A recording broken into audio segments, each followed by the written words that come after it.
Apa itu akaun JAP?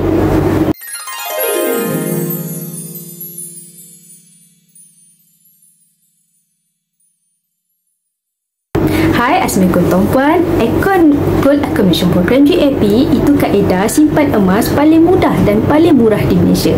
Ia disahkan Patuh Syariah. Dengan akaun emas JAP, yang pertama, tuan-puan boleh mula beli dan simpan emas fizikal secara online dengan bajet minimum RM100 sahaja. Yang kedua, tak ada syarat wajib beli setiap bulan, boleh beli dan jual bila-bila masa secara online. Yang ketiga, emas tu boleh simpan dengan PG tanpa sebarang charge, tak ada had belian dan tak ada had tempoh untuk masa dan simpan. Yang keempat, kalau beli 1 gram, emas itu kekal 1 gram dalam akaun tuan-puan walaupun harganya dah berubah. Yang kelima, kalau nak keluarkan emas fizikal dan simpan sendiri pun boleh keluarkan bila-bila masa sahaja.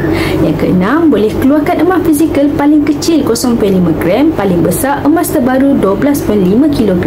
Item dina pun boleh asalkan cukup baki dalam akaun.